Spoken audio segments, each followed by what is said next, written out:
CJ Rajkumar ஒளிப்பதிவாளர். இப்போ வந்து நிறைய படங்கள் சமீப காலங்களில் ப்ராஸ்தட்டிக் மேக்கப் வந்து அதிகமாக பயன்படுத்தப்படுது. படங்களில் வந்து பார்த்திங்கன்னா நிறைய லுக் வைஸ், இப்போ அபய் சண்முகி, இந்தியன் பழைய இதில் நிறைய படங்களில் கமலஹாசன் வந்து ப்ராஸ்தட்டிக் மேக்கப் அவர் நிறைய காட்சிகளில் வந்து அவர் பயன்படுத்தியிருக்கிறாரு. ஷங்கர் வந்து இந்தியன் 2, ஐ போன்ற படங்கள்லேயும் ப்ராஸ்தட்டிக் மேக்கப் வந்து நிறைய இடம்பெற்றது. இப்போ நிறையா திரைப்படங்களில் வந்து இப்போ வந்து இந்திய சினிமாவில் பிரபலமாயிட்டு வருது.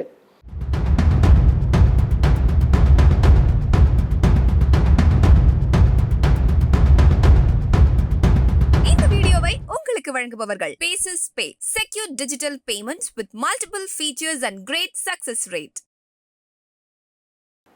முக்கியமான ஒரு பிரச்சனை என்ன அப்படின்னா, ஒரு டிஜிட்டல் ஒளிப்பதிவு செய்யும்போது இந்த மேக்கப் வந்து ரொம்ப ரொம்ப தத்ரூபமாக அமைவதில்லை. டிஜிட்டல் ஒளிப்பதிவு செய்யும்போது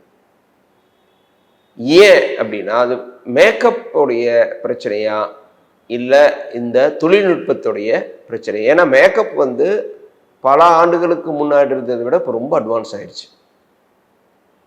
பொதுவாக நம்ம வந்து இது என்னென்னா, ஒரு ப்ராஸ்தட்டிக் மேக்கப் அப்படின்ற மாதிரி கூட இல்லாமல் டிஜிட்டல் ஒளிப்பதிவு இன்றைக்கு வந்து எவ்வளவு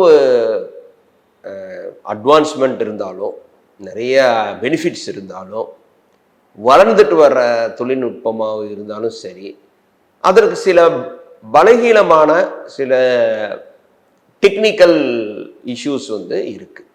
மெயினாக நிறைய அட்வான்டேஜஸ் இருக்குது டிஜிட்டல் ஃபிலிம் மேக்கிங்கில். அது நம்ம பல முறை ஓய்ச் சினிமா சேனலில் வந்து நான் பேசியிருக்கிறேன்.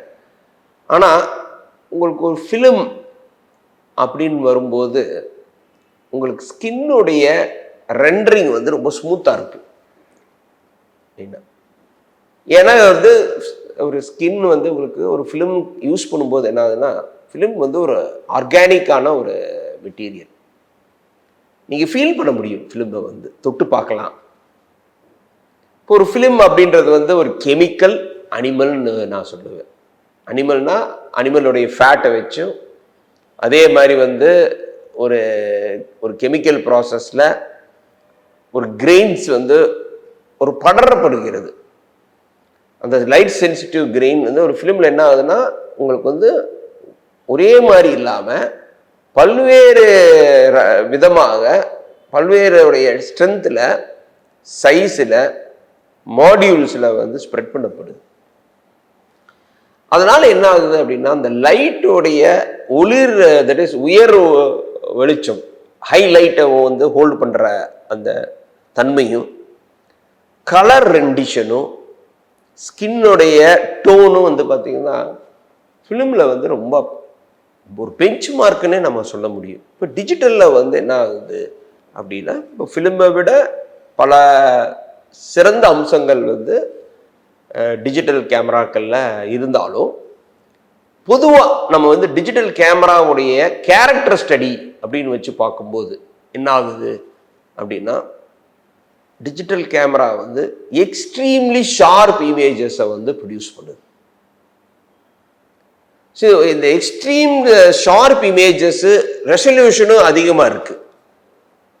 மெயினாக ரெசல்யூஷன் ஒரு பக்கம் அதிகமாகிட்டே போகுது, இன்னொரு பக்கம் டிஜிட்டல் இமேஜோட தன்மையும் பார்க்கும்போது என்ன ஆகுதுன்னா, உங்களுக்கு வந்து ரொம்ப ஷார்ப் இமேஜஸ் வந்து சென்சார் வந்து ப்ரொடியூஸ் பண்ணுது. இதனால் என்ன ஆகுது அப்படின்னா, கிளியரான ஒரு இமேஜ் வந்து கிடைக்குது நமக்கு. கலர்ஸ் வந்து ஸ்லைட்லி வந்து பார்த்தீங்கன்னா ஒரு என்ஹான்ஸ்டாக இருக்குது. இதனால் என்ன ஆகுதுன்னா, என்ஹான்ஸ்டு கலர்ஸ், என்ஹான்ஸ்டு ஷார்ப்னஸ், இது ரெண்டுமே வந்து டிஜிட்டலில் வந்து ஒரு குணாதிசயங்களாக மாறிடுது. ஸோ இது வந்து என்ன ஆகுதுன்னா, ஒரு ஒரு 2 ஃப்ரேம் 3 ஃப்ரேம் பார்க்கும்போது உங்களுக்கு வந்து நல்லாயிருக்கும். ஆனால் ஒரு திரைப்படம் முழுவதுமே வந்து பார்த்தீங்கன்னா ஒரு என்ஹான்ஸ்டு விஷனில் பார்க்கும்போது ஒரு விஷுவல் சலிப்பு, தட் இஸ் விஷுவல் ஃபேட்டிக் அப்படி வந்து அது வந்துடுது. ஒரு விதமான ஒரு சலிப்புத்தன்மை. எல்லா விஷுவலும் இப்போ பார்த்தீங்கன்னா 10 வருஷமாக ஒரே மாதிரி இருக்குது. கேமராக்கள் பேரை தான் மாறுது ஒழிய விஷுவல்ஸ் வந்து இமேஜோடைய ரெண்டரிங் வந்து உங்களுக்கு வந்து ஏறத்தாழ ஒரு 10 இயர்ஸாக பார்த்தா ரொம்ப ரொம்ப சிமிலராக தான் உங்களுக்கு வந்து இருக்கு. ஒளிப்பதிவாளர்களுடைய அப்ரோச்னால கொஞ்சம் கொஞ்சமாக மாறுபட்டு வருது. ஆனால் ஃபார்மட் வந்து என்ன ஆகுதுன்னா ஒரு ஐடென்டிட்டி வந்து இப்போ ஃபிலிம் இருக்கிற டைமில் என்ன ஆகுதுன்னா உங்களுக்கு வந்து ராஜீவ் மேனன் ஒரு ஸ்டைலாக தெரியும், பிசி சார் ஒரு ஸ்டைலாக தெரியும், மது பட், சந்தோஷ் சிவன், இவங்க எல்லாம் அவங்கவுங்க ஒளிப்பதிவு வந்து அது வந்து நம்ம இமேஜ் பார்த்தாலே சொல்ல முடியும் இது வந்து யார் இந்த சினிமோட்டோகிராஃபருடைய ஸ்டைலை வந்து நம்ம ஃபிலிமில் வந்து பார்க்க முடிஞ்சுது. டிஜிட்டலில் வந்து சினிமோட்டோகிராஃபரோட ஸ்டைலை வந்து பார்க்க முடியறது இல்லை. மெயினாக இமேஜஸ் வந்து நல்லா ஸ்ட்ராங்காக கிளியராக எல்லாமே இருக்கு. ஆனால் ஒரு சினிமோட்டோகிராஃபரோட ஸ்டைல் வந்து பார்க்க முடிய மாட்டேங்குது. அதே மாதிரி ஸ்கின்ல வந்து இருக்கிற சில இம்பர்ஃபெக்ஷன்ஸ் எல்லாமே சேர்ந்து கேமரா பதிவு பண்ண ஆரம்பிக்குது. எக்ஸ்ட்ரீம் ஷார்ப் டீட்டெயில்ஸ் வந்து பதிவு பண்ண, அதுக்கு லோ பாஸ் ஃபில்டர் அந்த மாதிரியான விஷயங்கள்ல வந்து டிஜிட்டல் வச்சு அவங்க வந்து மேனிப்புலேட் பண்ணாலும் உங்களுக்கு வந்து கேரக்டரிஸ்டிக்கா வந்து ஒரு கிரெயின்ல இருந்து இப்போ ஃபிலிம்ல வந்து அது ஒரு கேரக்டரா வருது. இதுல வந்து எப்படின்னா உங்களுக்கு வந்து டிஜிட்டைசேஷன் மூலமா தான் நம்ம வந்து பண்றோம். இல்லைன்னா போஸ்ட்ல போய் நம்ம என்ன பண்றோம், கொஞ்சம் சாஃப்ட் லேயர்ஸ் வந்து போடுறோம், அது இன்னும் ஆர்டிஃபிஷியல் ஆக்கிடுது. அது என்ன ஆகுதுன்னா டிஜிட்டல் மேக்கப் போட்ட மாதிரி ஆயிடுது. ஒரு போட்டோஷாப்ல நம்ம ஒரு இமேஜ் டச்சப் பண்ணாலே நமக்கு தெரிஞ்சிடும் இது டச்சப் பண்ண இமேஜ்னு. அந்த மாதிரியான ஒரு சிக்கலான ஒரு காலகட்டத்தில் நம்ம இருக்கிறோம். சரி, இதுக்கு வந்து ஹாலிவுட்ல வந்து மிக சிறந்த ஒளிப்பதிவாளர்கள் இப்போ இந்தியன் சினிமாவில் வந்து ஒரு அவார்ட் வின்னிங் ஃபிலிமில் என்ன ஆகுதுன்னா நிறைய மேக்கப் பயன்படுத்துறது இல்லை, ரொம்ப லோக்கி லைட்டிங், ரியலிஸ்டிக் நேச்சுரலான லைட்டிங், இந்த மாதிரி போகும்போது என்ன ஆகுதுன்னா அந்த மாதிரி திரைப்படங்களில் வந்து பெரிய பாதிப்பு ஏற்படுவதில்லை. நல்ல கான்ட்ராஸ்ட் மெயின்டைன் பண்ணி பண்ணும்போது உங்களுக்கு வந்து இதில். ஆனால் என்னன்னா நீங்கள் வந்து ஒரு பிரைட்லி லிட் என்விரான்மெண்ட்டில் வந்து பண்ணும்போது உங்களுக்கு வந்து கலர்ஸோடைய பிளேவும் டிஐயில் வந்து கலரிஸ்ட் வந்து அவங்க கொஞ்சம் என்ஹான்ஸ் பண்ணுறதாலையும் ஒரு வித செப்பரேஷன் வந்து இப்போ குறைய ஆரம்பிக்குது. இதை எப்படி ஓவர் கம் பண்ணலாம் அப்படின்னு பார்க்கும்போது கேமரா வந்து எனக்கு தெரிஞ்சு சென்சார் வைஸ் வந்து பெரிய சென்சார் லார்ஜ் ஃபார்மேட் இப்போ வந்து என்னன்னா லார்ஜ் ஃபார்மேட் கேமராஸ் வந்து வர ஆரம்பிக்குது. சென்சார் சைஸ் வந்து கொஞ்சம் பெரிய சைஸ் உள்ள சென்சார் வந்து உங்களுக்கு வந்து ஓரளவுக்கு செப்பரேஷன் வந்து விஷுவல் செப்பரேஷன் நமக்கு வந்து அது கிடைச்சிருக்கு. லென்ஸ் மூலமாக அதை ஒளிப்பதிவாளர் உருவாக்கிடுறாங்க.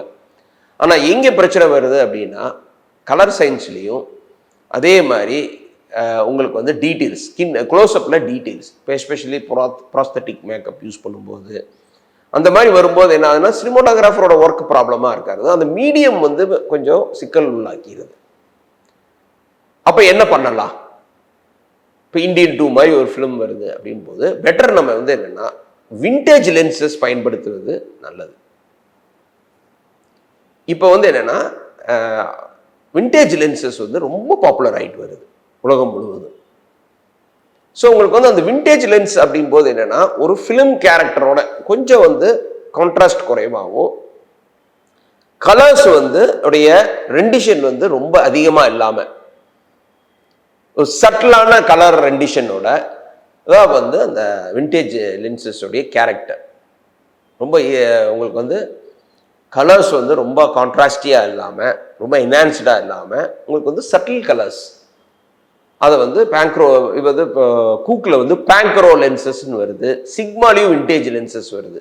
இப்போ ஹாலிவுட்டில் என்ன பண்ணுறாங்கன்னா இப்போ இந்த விண்டேஜ் லென்ஸ் வந்து ரொம்ப பாப்புலர் ஆகிட்டு வருது.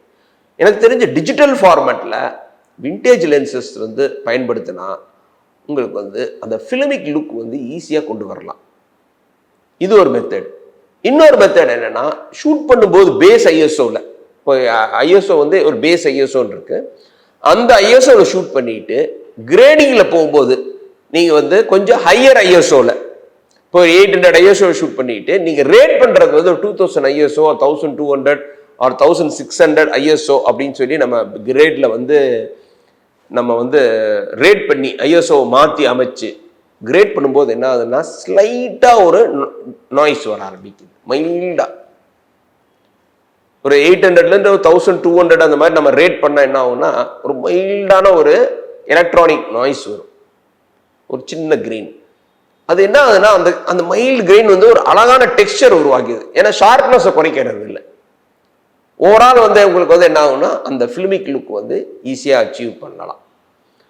இது வந்து என்னென்னா நம்ம வந்து இது வந்து நம்ம இந்த மாதிரி ஒரு யுக்தி பயன்படுத்த போகிறோம் அப்படின்னா நான் என்ன சொல்கிறேன்னா முன்னாடியே வந்து டெஸ்ட் பண்ணுறது பெட்டர்.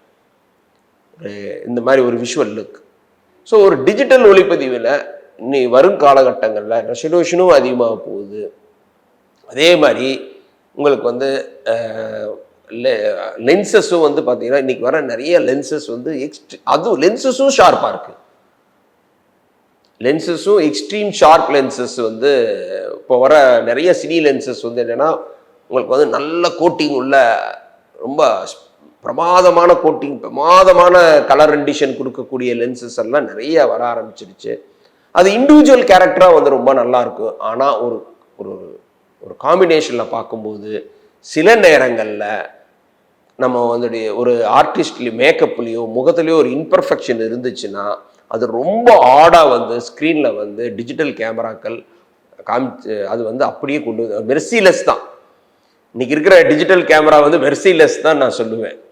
ஃபிலிம் கேமராவில் ஒரு எடுக்கும் போதோ என்னென்னா உங்களுக்கு அந்த சின்ன அந்த கேரக்டர்லேயே ஒரு ஒரு சாஃப்ட்வேர் டோன்ஸ் இருக்கிறதுனால உங்களுக்கு வந்து அந்த ஸ்கின் டோன்னு நேச்சுரலாக வரும்போது இந்த இம்பர்ஃபெக்ஷன்ஸ் எல்லாம் அதாவது அது போக கேமராமேன்ஸ் என்ன பண்ணுறாங்கன்னா அந்த பழைய படங்கள் எல்லாம் வந்து ப்ரோமிஸ்ட் ஃபில்டர்ஸு அந்த மாதிரி வந்து அதே மாதிரி உங்களுக்கு வந்து மஸ்லின் கிளாத்து அந்த மாதிரி எல்லாம் வந்து போட்டு லென்ஸுக்கு முன்னாடி அப்படியே ஒரு பிளெமிஷஸை வந்து எடுத்துடுறாங்க. இன்றைக்கி போஸ்ட்டில் செய்ய முடியும். ஆனால் போஸ்ட்டில் என்னன்னா எனக்கு தெரிஞ்சு போஸ்ட்டில் செய்யும்போது அது வந்து ஸ்லைட்லி வந்து ஒரு டிஜிட்டல் மேக்கப் மறுபடியும் ஒரு டிஜிட்டலாக ஒரு மேக்கப் போட்ட மாதிரி தான் இருக்குது. ரொம்ப ரியலிஸ்டிக்காக அமையிறது இல்லைன்றது தான் என்னுடைய பர்சனல் ஒப்பீனியன். இனி வரும் காலங்களில் ஒரு ஹையர் ரெசல்யூஷன் கேமரா வருது அப்படின்னு நம்ம சந்தோஷப்பட முடியாது.